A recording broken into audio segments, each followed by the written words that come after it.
Kalau saya punya majelis, kenapa? Karena mengajinya tanpa tasawuf, mengajinya hanya dengan fikirnya. Sedangkan kita insya Allah yang hadir dalam majelis-majelis sufi, majelis-majelis tasawuf ini, kita mengkajinya itu bukan mata, bukan telinga, tapi apa? Khatamallah ala qulubihim, hati yang tertutup. Kenapa? Begitupun proses belajar itu dimulai bukan dari mata, bukan dari telinga, tapi dimulai dengan qalbu kita dulu. Lalu bagaimana kita mau belajar, bagaimana ilmu itu mau masuk ke dalam qalbu kalau qalbunya tidak terbuka? Kalaupun terbuka, bagaimana kalau qalbunya kotor? Nah, itulah pentingnya tasawuf. Di tasawuf ini kita dicuci. Kenapa kita baca la ilaha illallah, la ilaha illallah? Itu la ilaha illallah itu kalimat yang menggosok kita punya qalbu. Semoga dengan hanya itu yang boleh tumbuh di hati kita. La ilaha illallah Muhammadur Rasulullah. La ilaha illallah Muhammadur Rasulullah. La ilaha illallah Muhammadur Rasulullah. Kenapa kita baca 1000 kali? Ya 1000 kali itu belum tentu bersih-bersih benar kok. Setuju ya? Iya. Kenapa Rasulullah ajarkan 1000 kali? Karena di masa itu beda juga kondisinya di sekarang. Yang penting kan satu, tujuannya mengantar kita kepada apa? Kepada Allah Subhanahu wa taala, supaya kita wusul, kita sampai kepada sana. Kita melalui apa? Tawassul. Yang tawassul juga kata mereka sebelah sana sesat juga, nggak pernah diajarkan. Dia terus mau lewat mana? Ya, ada jalan lebih baik nggak? Alhamdulillah. Jadi mari kita sampaikan kepada kita punya kawan-kawan, dan mari kita selalu sampaikan pada diri kita. Tidak ada jalan lain kecuali tasfiyatul qalb wa tazkiyatun nafs. Hanya dengan itu kita bisa mencapai muqarrabi, mendekatkan diri kepada Allah. Mau dekatkan diri dengan akal kita, nggak nyampe. Dengan mata kita, apalagi matahari kita nggak bisa lihat. Dengan telinga kita, waktu bunyi hati di sebelah kita aja kita nggak bisa dengar. Jadi mari sama-sama kita kuatkan kita punya diri. Maaf kata kalau orang Jawa bilang itu Allahumma dablek sama apa ya di luar sana. Yakini insya Allah kita belajar kepada guru-guru yang benar. Ya, guru-guru kita insya Allah guru-guru yang bersanad kepada Rasul Sallallahu Alaihi Wasallam. Ya, jadi semoga majelis-majelis seperti ini bisa dikembangkan, bisa lebih baik. Dan tadi kami katakan bahwa banyak orang-orang dari luar kota, banyak dari luar pulau. Ramaikan, ajak, kenali siapa-siapa saja guru-guru tasawuf yang ada di negeri-negeri kita. Ya, ajarkan anak-anak kita untuk bertasawuf. Terakhir sebelum saya tutup, tasawuf itu nggak rumit kok. Apa sih sebenarnya tasawuf? Tasawuf, ini saya kasih contoh yang sederhana sekali. Ketika kalau kita mau duduk di lantai ini kan kita nggak periksa ya, ini masjid udah pasti bersih. Tapi kalau kita mau di luar sana, kalau kita mau duduk pertama kita lihat kan periksa kalau duduk dia ya, minimal kita gini-gini kan, betul tidak?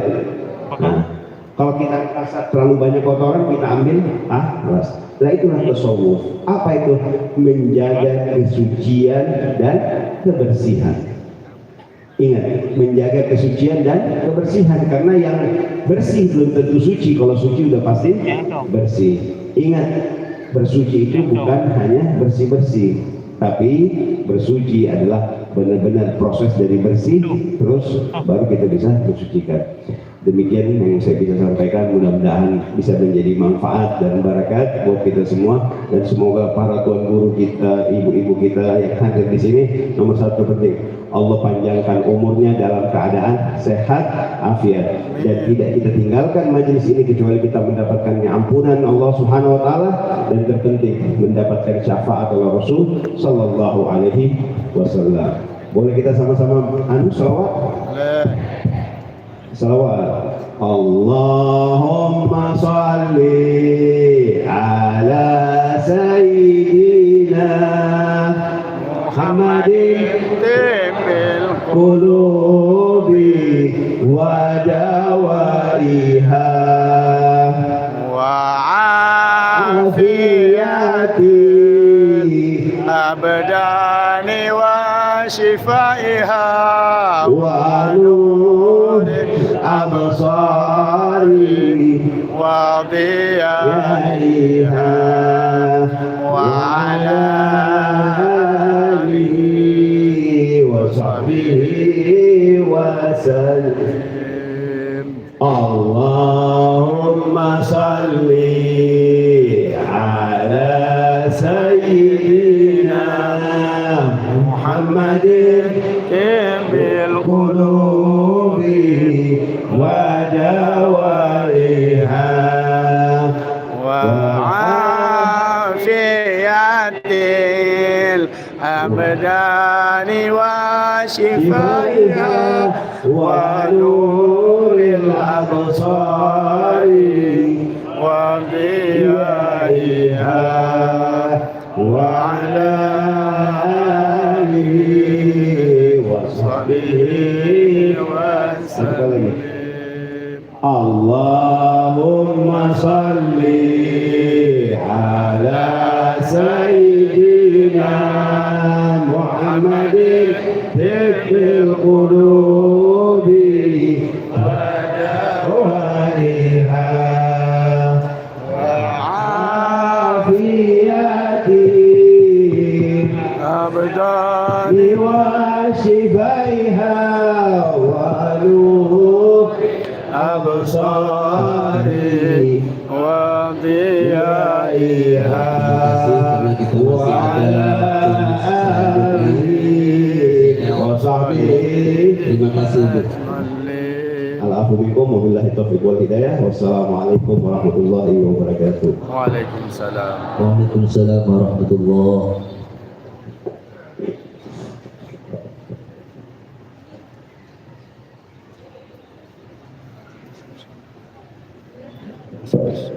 Terima kasih kepada Al-Habib, dan juga kita lanjutkan isi tanya jawab untuk dua orang penanya lagi, baik satu orang lagi dari laki-laki dan satu orang lagi dari perempuan.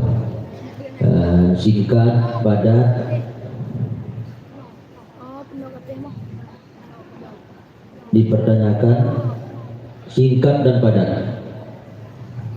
Ya, perempuan silakan. Mik, sebutkan nama, asal, langsung masuk ke inti pertanyaan.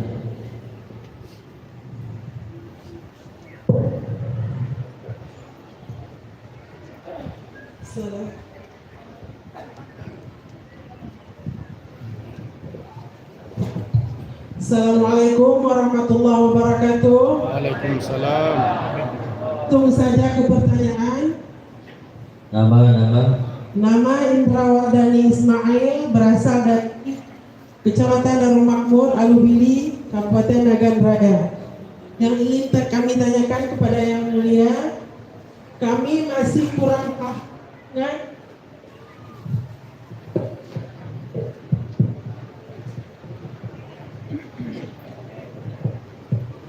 Kami masih kurang paham, Abuya, dengan penyampaian yang sering kami dengar melalui pengajian di kampung, yaitu Allah itu meliputi sekalian alam. Sekian dan demikian. Wassalamualaikum warahmatullahi wabarakatuh. Terima kasih kepada Ibu. Kemudian satu lagi dari laki-laki.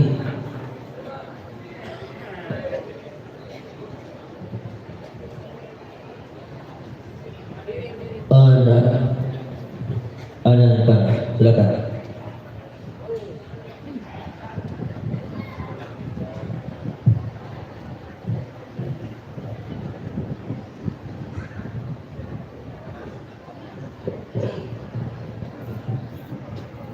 Assalamualaikum warahmatullahi wabarakatuh.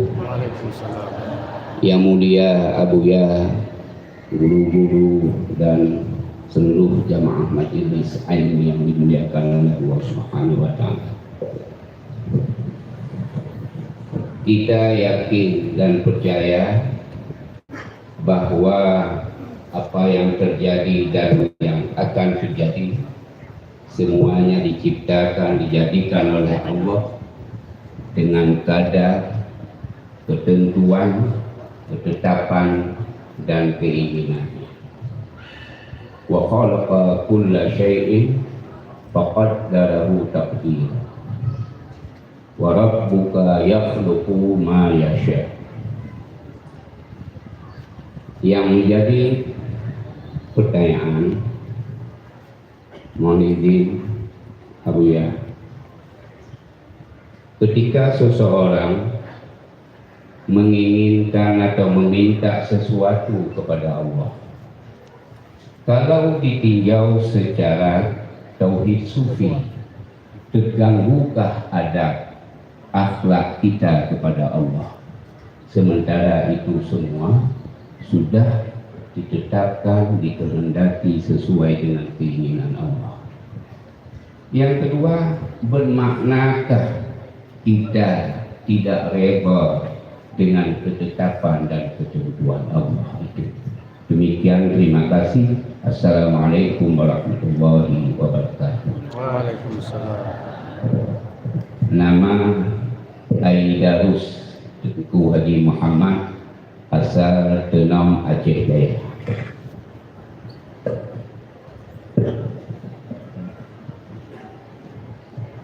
Kemudian yang selanjutnya kita persilahkan bertanya kepada Dr. Sontang Siotang, Ketua Jatman Sumatera Utara.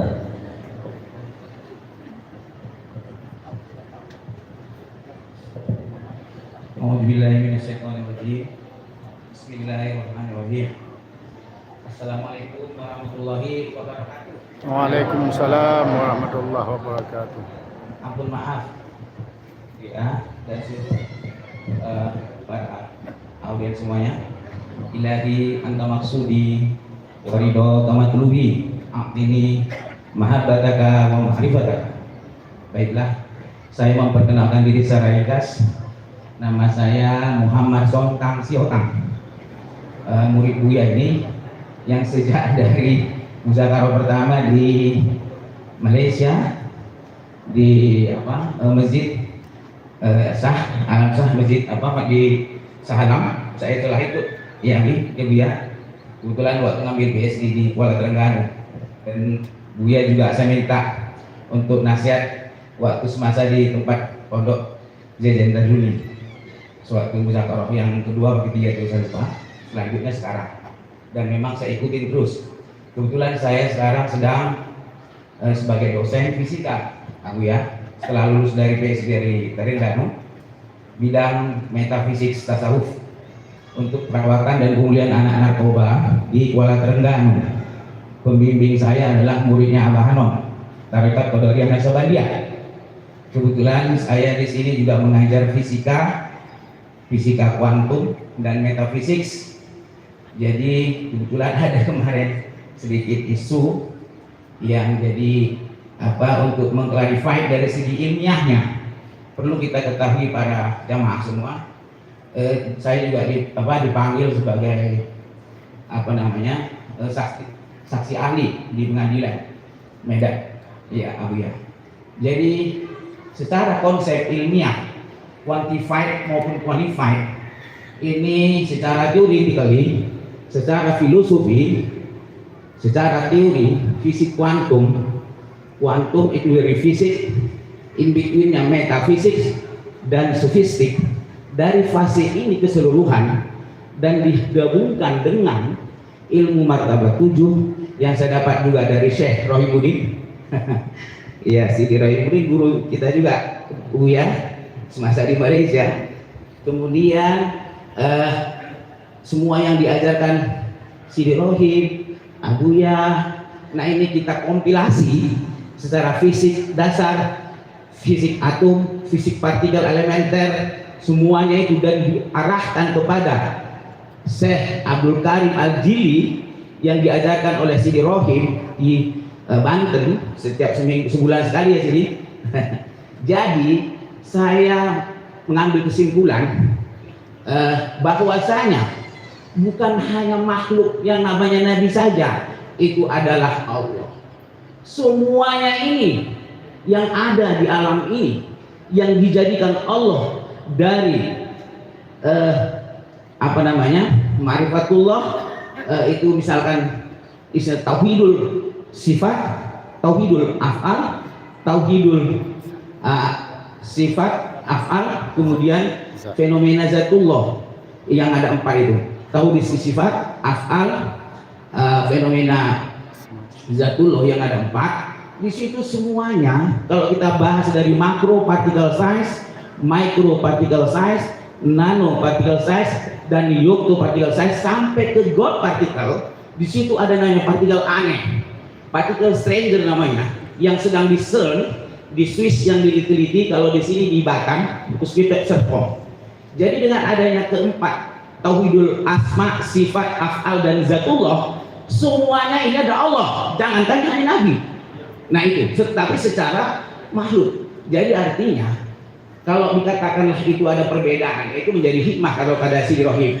Kalau yang kita dapat, kalau apa ada yang sesuai rahmat, ya kan sini. Jadi seperti yang diajarkan Abuya melalui MPPTI-nya, itu bukan hanya Muhammad saja yang secara literal, walaupun pada saat Muhammad itu adalah namanya Allah sebagai sebenarnya fenomena zatullah. Jadi Nur Muhammad, jadi bukan Muhammad itu walaupun disebut sebagai makhluk, bukan hanya beliau saja yang memiliki sifat-sifat yang lebih dominan dari yang dilimpahkan sifat-sifat Allah itu kepada Nabi Muhammad. Semuanya sebenarnya fenomena zatullah. Begitu. Jadi Abu Yang perlu ditegaskan secara ilmiah, nanti kalau ada lagi permasalahan di MUI pusat, perlu dipanggil saksi ahli supaya saya sebagai kepala laboratorium fisika nuklir diusul. Jadi sebenarnya melalui muzakarah ini, kalau boleh direkomendasikan yang ketujuh ini, semuanya adalah fenomena zatullah. Itulah dia. Jadi supaya jelas secara ilmiah, terkuantifikasi dan terkualifikasi. Iya, itu sudah saya jelaskan di hakim pengadilan tinggi. Insya Allah Abuya Sehat, bimbinglah kami. Amin. Abuya yang ada di bumi, Syekh Abdul Asingkiri dan di bumi Indonesia untuk mewariskan nilai-nilai yang dikandung adanya di dalam Al-Quran, Sunnah, dan semuanya itu. Dan Syekh Abdul Karim Al-Jili, insan kamil mukamil seperti yang diajarkan oleh Sidi Rahim. Jadi saya sebagai akademisi secara ilmiah, terkuantifikasi dan terkualifikasi, terukur dan tidak terukur, fisik, metafisik, sufistik, ini adalah normal adanya, ilmiah, boleh dijalankan oleh semua makhluk yang ada di muka bumi ini. Semuanya adalah fenomena zatullah. Terima kasih. Assalamualaikum warahmatullahi wabarakatuh. Waalaikumsalam warahmatullahi wabarakatuh. Subhanallah. Terima kasih kepada K. Dr. Sultan Sultan yang telah memberikan sebuah pernyataan kepada kita semua. Mudah-mudahan semangat beliau dalam membela ajaran tasawuf kesufian khususnya di Sumatera Utara terus meningkat dan kita harapkan. Kemudian kita persilahkan kepada Abuya untuk menjawab beberapa pertanyaan tadi. Yang pertama, pertanyaannya dari Ustadz Nurdin Al-Wasliyah Medan, apa manfaat ajaran tasawuf dan kesufian? Baiklah, terlambatkan waktu, kita langsung saja menjawab. Jadi apa betullah cara awal untuk memahami ajaran tasawuf kesufian ini? Bagaimana kita maklumi bahwa tasawuf dan kesufian ini berdasar kepada rukun agama yang ketiga, yaitu ihsan.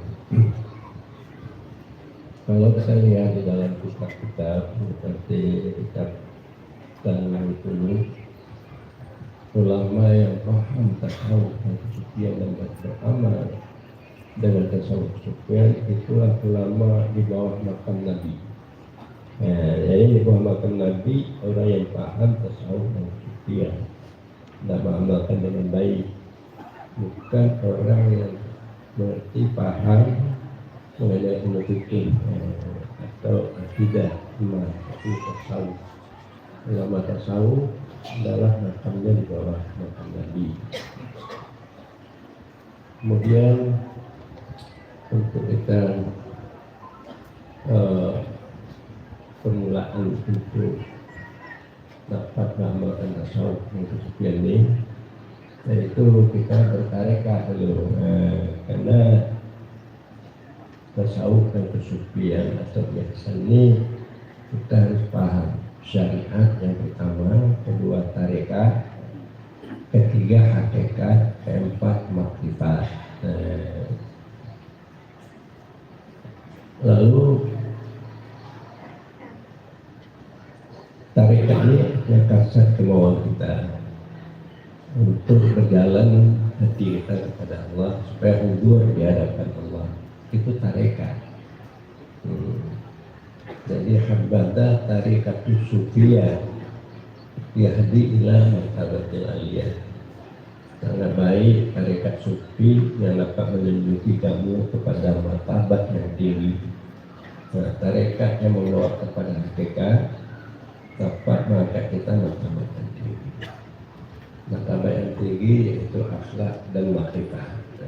Jadi kalau perlu kita angkat ini tasawuf sufiyah supaya kita dapat berhakikat dan bermakrifat dengan tauhid zat yang lepas dari kesyirikan, kenipakan dan kefasikan. Dan kedua, untuk menjelaskan Muhammad Allah. Di dalam kitab Fikadul Himam diterangkan ahli inipan, artinya orang tasawuf sufiyah, dia membagi-bagi, ada istilahnya iman, ada istilahnya Islam, ada istilahnya ihsan. Jadi kalau Islam dengan pengertian syariat, ini kata iman. Kalau iman artinya adalah tarekat. Kalau ihsan artinya hakikat. Jadi juga disebut dengan ibadah, ubudiyah dan abudah. Lalu kalau ibadah pekerjaan kita, ubudiyah hati kita dekat dengan Allah, abudah kita lepas dari daya upaya kita mati Allah melakukannya hakikat. Jadi makanya waktu seminar akan diadakan seminar di Sumatera Utara. Pada waktu itu hadir Ketua MUI di Pra Mudakara. Saya menyampaikan masalah ihsan, hakikat. Jadi menyatakan pendapat Abdul Qadir Al-Jili, Qul huwallah, katakan oleh Muhammad, dianya engkau Allah.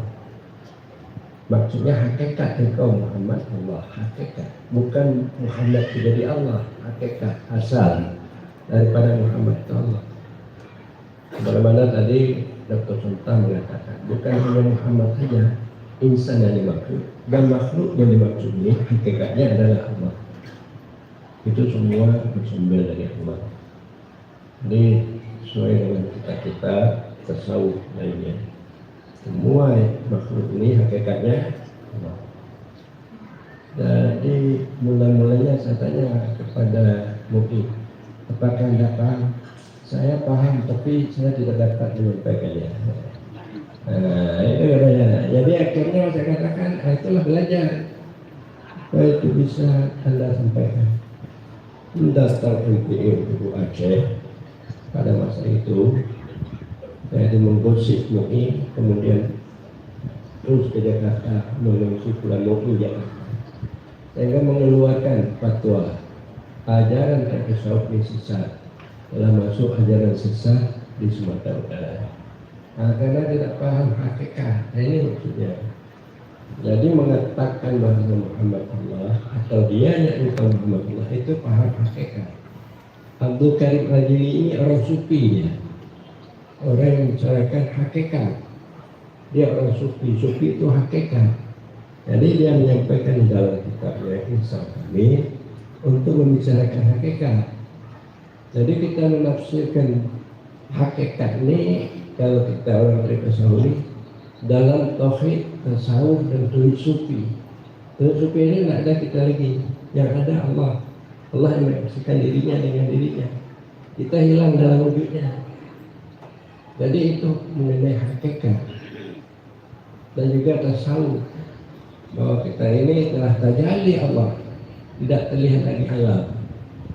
Jadi itu maknanya hakikat dan juga makrifat.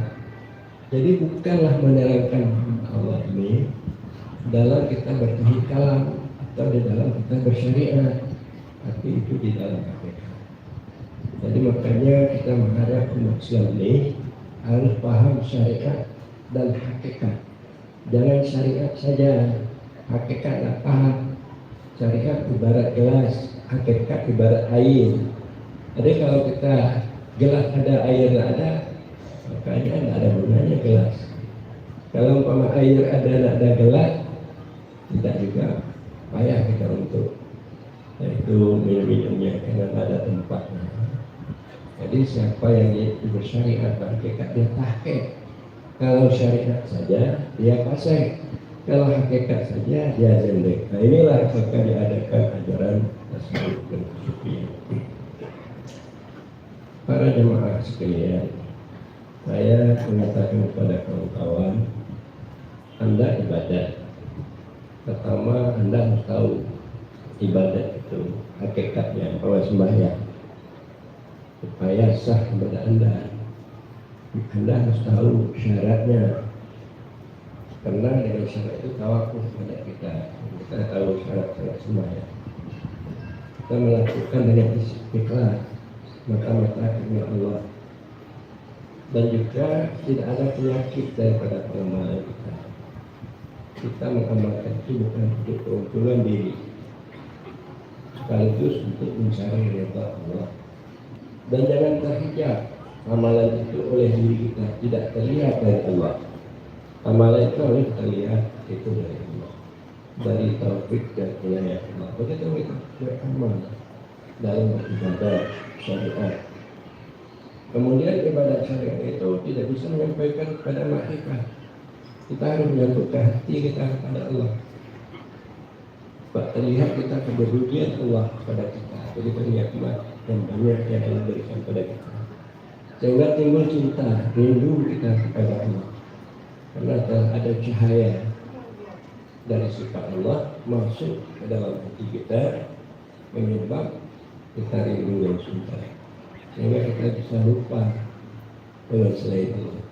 Supaya kita khusyuk, berhati kepada Allah. Dan kemudian hilang kita. Tidak terlihat lagi diri kita dan kita yang melakukan itu semua dari Allah. Supaya kita dapat bermotivasi. Dan kemudian saya rasa itu sudah terjawab ya, oh ya, sudah terjawab. Sudah terjawab. Insyaallah kesuntan memang dia ini sangat apa dia bersemangat. Waktu di Selangor ya hadir ya. Ada kesuntan yang menanyakan 6 pertanyaan ya. Subhanallah. Ingatnya Kita ingat Allah. Sekaligus. Maghrib 12. Demikian supaya bersemangat terus, supaya diberikan pengertian mengenai agama tadi. Wallahu a'lam. Assalamualaikum warahmatullahi wabarakatuh. Waalaikumsalam warahmatullahi wabarakatuh. Alhamdulillah, Abuya telah menjawab semua pertanyaan baik dari laki-laki maupun perempuan. Dan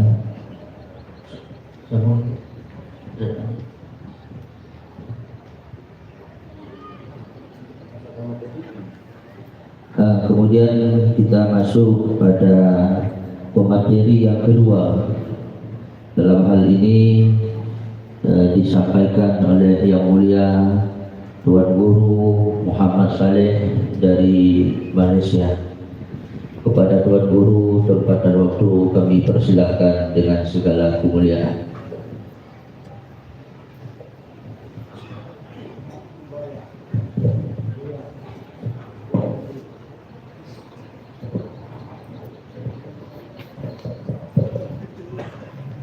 Assalamualaikum warahmatullahi wabarakatuh. Alhamdulillahi rabbil alamin. Wassalatu wassalamu ala sayyidina Muhammadin asyrafil anbiya wal mursalin wa ala alihi wa sahbihi ajma'in. Rabbi shrah li sadri wa yassir li amri wahlul 'uqdatam min lisani yafqahu qawli. Yang saya hormati lagi sayangi Ayahanda Rohani Abu Yahya Rahwali, satu umi dan keluarganya, para ulama yang tak tersebut namanya, tidak kurang rasa hormat saya kepada mereka, dan seterusnya muslimin muslimat yang dirahmati Allah Subhanahu wa taala.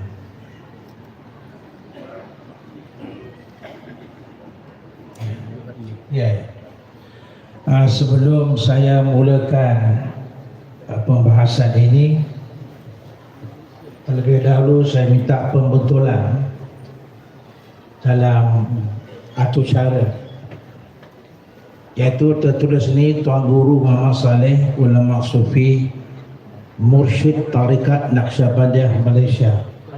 Yang sebenarnya saya bukan mursyid tarikat Naqsyabandiyah Malaysia. Saya adalah pengamal khalifah pada tarikat Khalwatiyah yang saya terima daripada dari Mesir, dan khalifah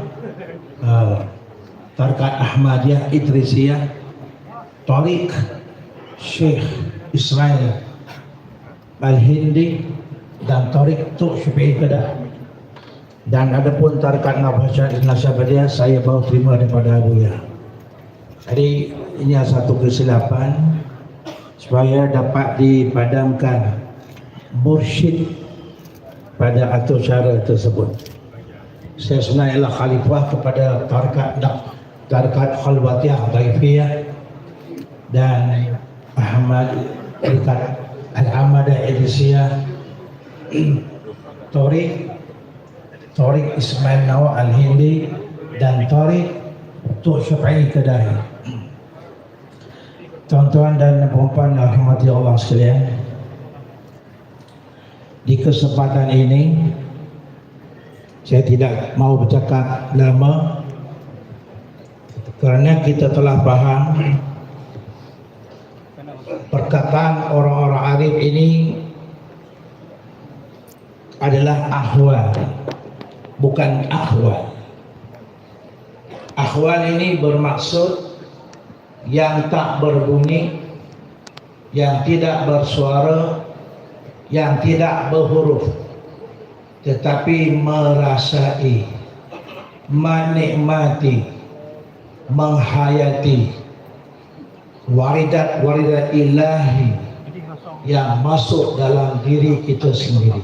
Mudah-mudahan kita dapat semua, insya-Allah. Tetapi bukanlah ia bentuk akwal, walaupun kita perlukan akwal untuk nak menjelaskan yang tak berbunyi, tidak berhuruf dan tidak bersuara. Inilah tarbiyah taggah yang saya terima sewaktu pengajian saya, pengajian sufi di beberapa buah pondok di Malaysia maupun di Thailand. Antara latihan pemandu sufi yang saya terima ialah sebelum nak mula pengajian sufi ini, kami seramai 7 orang wajib mencari kayu api bakar dalam keadaan berkain saja, tidak berbaju dan kaki ayam. Setiap orang kena pergi balik 3 kali pulang, dan perjalanan 5 km mencari kayu api bakar di atas bahu kanan dan kiri. Sekali lagi kayu itu tidak berjumlah 70, maka tidak boleh mengaji tauhid sufi daripada guru yang ahli. Jadi kami carilah selama 3 jam dalam keadaan tidak pakai baju, hanyalah pakai kain dan berkaki ayam. Tidak dibenarkan minum air, tidak dibenarkan makan apa-apa. Setelah selesai, kami diarah oleh guru mursyid kami untuk susun kayu api di bawah rumahnya. barulah dalam keadaan berpeluh, tidak boleh minum air, tidak boleh makan, bacalah kitab yang pertama ialah Syarah Hikam Ibn Athaillah dalam edisi dalam versi bahasa Arab. Bayangkanlah tuan-tuan nak dapatkan sesuatu ilmu kesufian daripada tubuh, ditarbiah dahulu. Dia nak tengok kami ni sabar ataupun tidak. Nak tuan guru nak lihat kami ni redha atau tidak, adakah tahan ataupun tidak. Daripada 36 orang tinggallah 7 orang. Bayangkan. Bukan itu saja tuan-tuan dan puan sekalian, tidak seperti dalam majlis ini. Kami 7 orang berkendaki merangkak di bawah dawai untuk mengambil buah kelapa sawit. Walaupun kelapa sawit itu ada pagar, tapi kami dikenaki merangkak di bawah dawai dan mengambil buah-buah kelapa sawit dan tanggung atas dalam berjalan kaki sejauh 3 km. Inilah latihan-latihan komandan sufi yang saya terima bersama sahabat-sahabat saya. Alhamdulillah, dalam 36 orang hanya 7 orang saja boleh bertahan. Dari rupa-rupanya barulah kita sedar waridat ilahiyah tidak Allah berikan secara percuma. Tidaklah Allah Ta'ala berikan dengan cara percuma. Tidak Allah berikan dengan hanya mengaji kita berbunyi, bersuara dan berhuruf, tetapi tidak. Kami telah diuji dengan cara komando sufi. Berapa lama kami ditarbiah? Hampir 10 tahun. Barulah dapat rasa apa arti kesabaran, apa arti nikmat kesabaran, apa arti kemanisan kesabaran yang ada hubungan dengan kudrat Allah. Apa arti kesabaran, apa arti kemanisan kesabaran, apakah arti penghayatan yang berhubungan dengan takluk sulhi padim pada kudrat Allah, takluk tanjiz hadis pada kudrat Allah, takluk fadlah pada kudrat Allah SWT, dan kias sifat iradah, sifat ilmu, sifat hayat, sifat sama, sifat besar dan sifat kalam. Inilah kami lagi. Tuan-tuan dan puan-puan dirahmati Allah sekalian, Tuan Guru kami berkata kepada kami semua, Allah Ta'ala jadikan arash, maka hati itu diibaratkan seperti arash.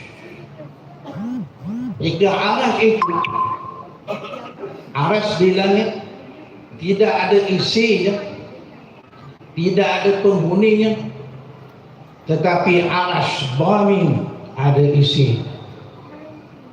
Lalu kami tertunggu-tunggu apakah yang dimaksud dengan arash di atas bumi. Rupa-rupanya hati. Hati bukan arash Allah di atas muka bumi ini. Maka arash inilah yaitu hati manusia, dihuni, didiami oleh nur Islam, kemanisan nur Islam, iman, nur iman, kemanisan iman, supaya kita dapat masuk dalam rumah yang dikatakan ihsan. InsyaAllah mudah-mudahan kita dapat hari ini. Tuan-tuan dan puan-puan rahmati sekalian, dalam hal ini Allah Subhanahu wa Ta'ala sentiasa memperingatkan kepada kita, ma ja'alallahu lirajulin min qalbayni fi jawfi, sadaqallahul azim. Allah tidak jadikan dalam diri kita 2 lubang untuk satu hati. Ini bermaksud kita merujuk kepada salah seorang guru saya. Salah seorang guru Syekh Muttalib Sya'rawi. Waktu saya belajar di Mesir, saya telah khatam semua surah An-Naba, dari surah An-Nas sampai surah An-Naba di hadapan beliau di Masjid Sayyidina Husain di Qahirah. Apa kata beliau? Sekiranya hati yang satu berada dalam satu lubang, dia menghadap kepada Allah, maka membelakangi akan yang lain. Jika hati ini menghadap kepada lain daripada Allah, dia telah membelakangi akan Allah Subhanahu wa Ta'ala. Inilah yang telah dijelaskan oleh salah seorang guru saya, Syekh Muttalaq wa Tawali Asy-Sya'rawi di Masjid Sayyidina Husain di Qahirah. Oleh itu tuan-tuan dan puan-puan, haruslah kita faham baik-baik, hati kita perlu diisi sebagaimana yang telah dilakukan oleh Rasulullah SAW dengan para sahabat. Mereka mengambil kerohanan sufiyah, maka mereka mengambil keimanan yang mutlak sebagai sebab untuk meninggikan kalimah-kalimah Allah. Kalimah Allah Ta'ala antara ialah La ilaha illallah, yang bermatlamatkan syariat, dan Muhammad Rasulullah bermatlamatkan hakikat yang diperjuangkan oleh abuya kita, termasuklah guru-guru kita yang lain. Untuk pengetahuan tuan-tuan dan puan-puan, akan lanjutan daripada ini, seorang salik yang kepada seorang guru mursyid dan guru murabbi,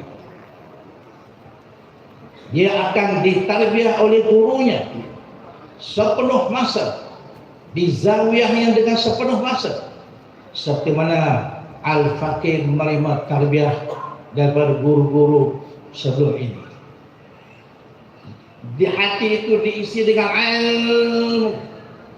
ilmu yang ada hubungan dengan wujudan Allah, ilmu yang ada hubungan dengan qidam Allah, ilmu yang ada hubungan dengan sifat-sifat Allah, sama ada sifat nafsiyah, sifat salbiyah, sifat ma'ani, dan sifat maknawiyah, agar pelajar-pelajar yang menerima asuhan ilmu ini dapat merasai ilmu mereka ada hubungan dengan Tuhan, bukan hubungan dengan akal fikiran, bukan hubungan dengan mata benda, bukan hubungan dengan nafsu, bukan hubungan dengan syahwat, apatah lagi syaitan yang direjam oleh Allah Subhanahu wa Ta'ala. Karena itulah kenapakah guru-guru musyrik menekankan perkara ini, agar dia sebagai satu penghalang daripada gangguan-gangguan keakuan diri, terhalang daripada akuan-akuan nafsu ammarah terutama sekali, agar nafsunya bertambah baik dari masa ke semasa. Bukan sekadar itu saja, malahan ilmu yang ada hubungan dengan ketuhanan rububiyah, ilmu ketuhanan yang ada hubungan uluhiyah, agar dihidup dalam diri orang yang seorang salik, maka guru mursyid akan mendidiknya dengan amal yang membuahkan cahaya-cahaya Allah, sama ada nur intibah, nur iqbal, maupun nur ihsal.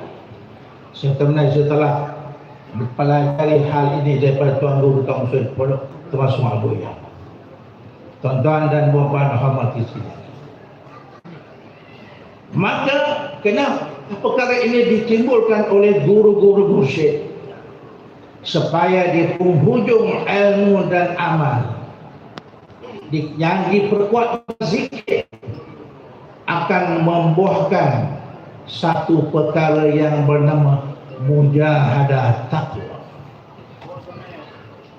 Apa itu mujahadah taqwa, tuan-tuan dan rahmati Allah sekalian? Ialah satu mujahadah, ialah suatu keadaan di mana si salik yang ditarbiyah oleh guru mursyid akan meninggalkan yang haram dengan mudah dan mengambil yang halal dengan mudah. Mudah ia mendirikan apa yang disuruh oleh Allah dan Rasul serta gurunya, dan mudah meninggalkan apa yang dilarang. Inilah yang dikatakan mujahadah takwa.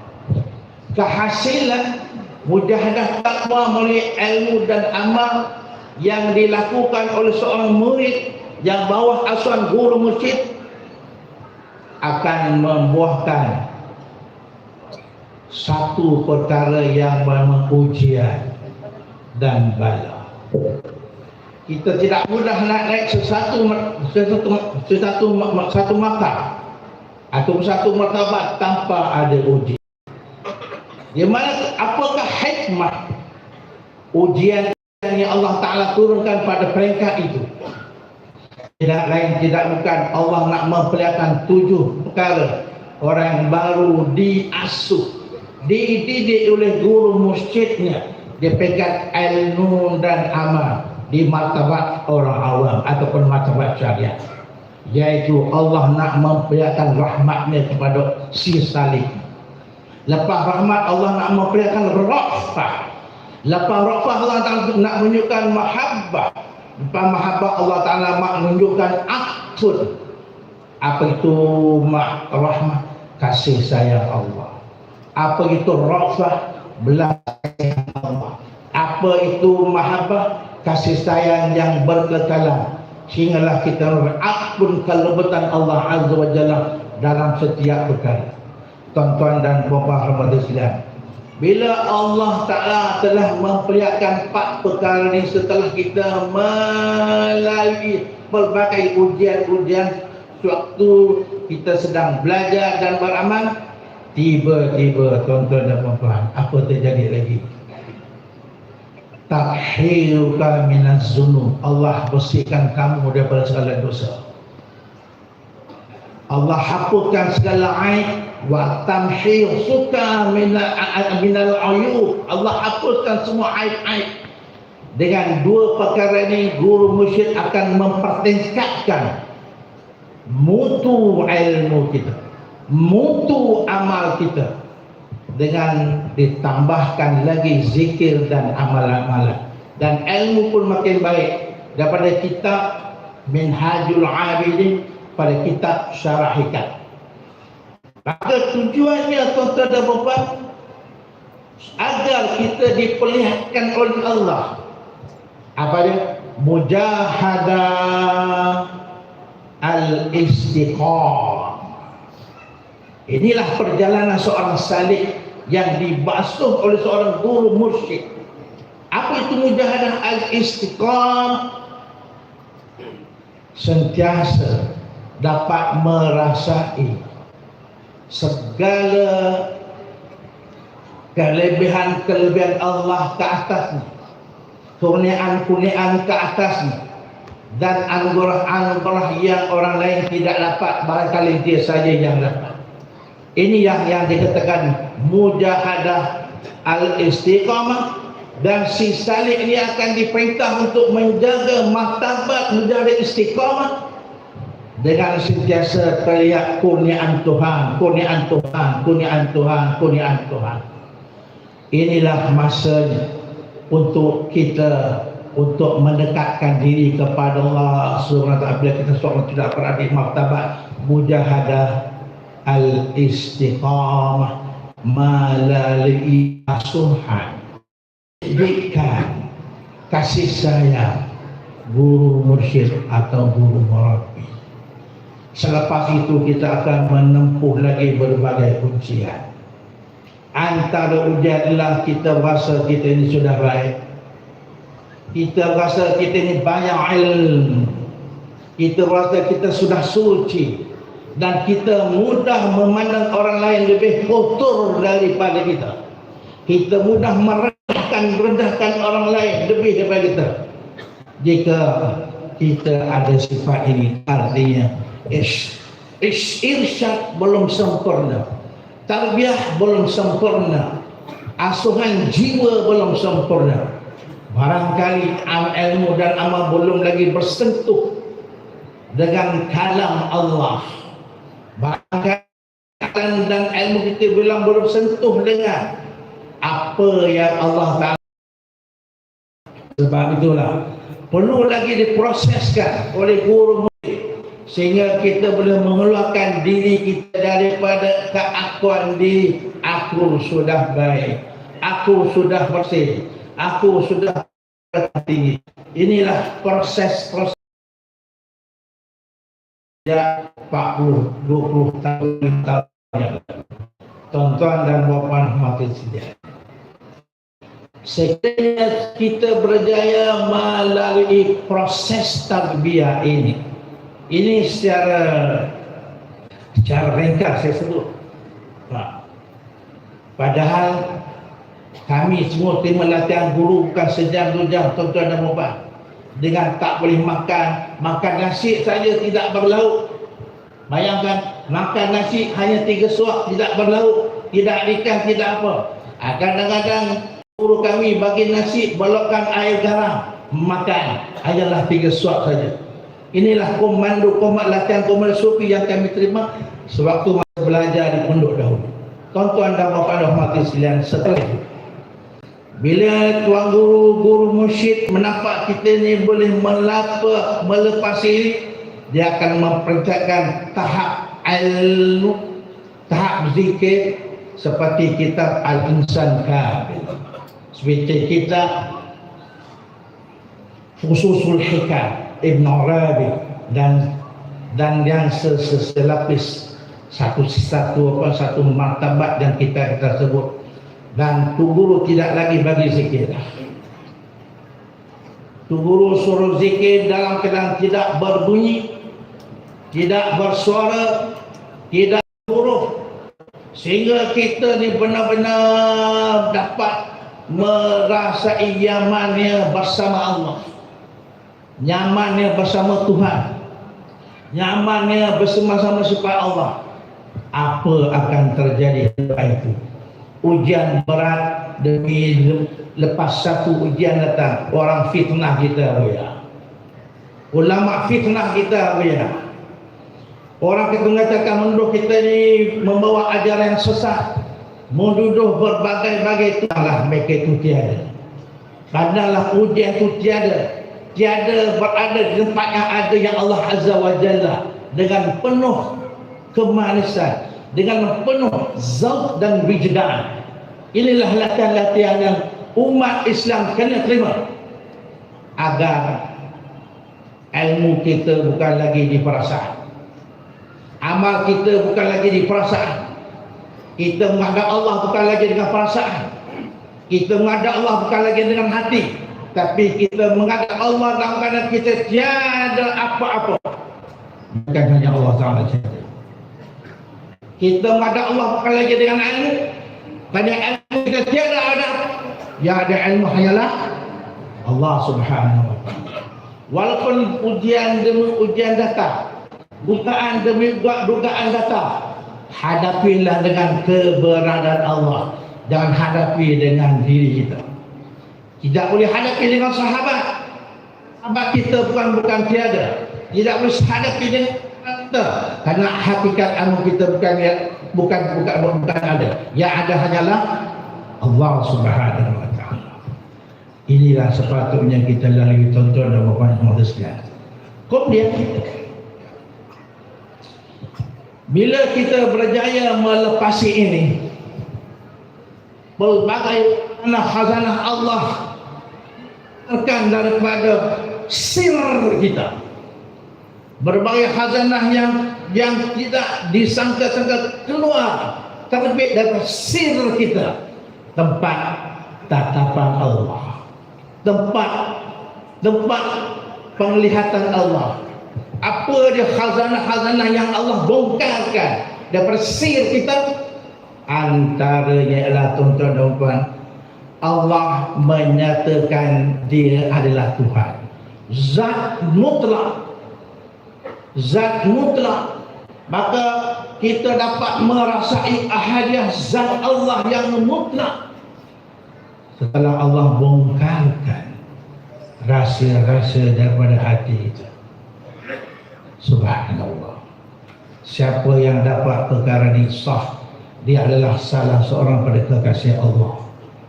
Kekasih Allah yang tercium keharuman oleh ahli-ahli langit di alam malakut.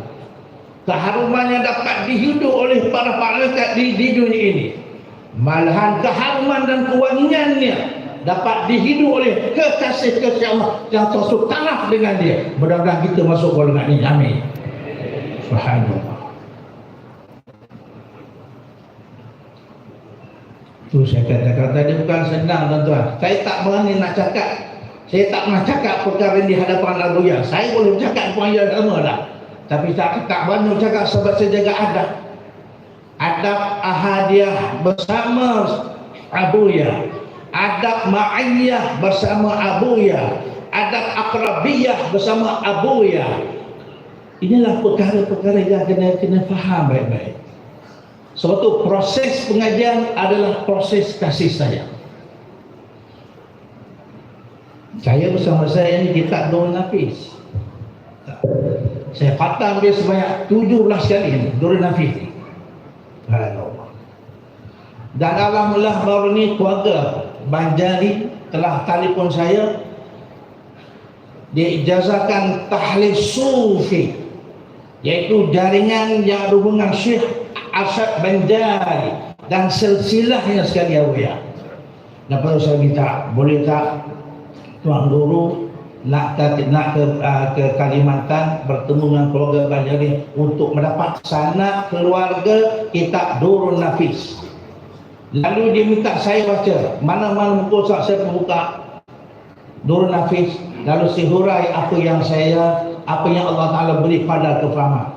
Sila Tuan Guru datanglah ke Kalimantan. InsyaAllah doakan mudah-mudahan saya dapat bertemu dengan beliau dan akan membuka tentang tauhid sufi kepada keluarganya.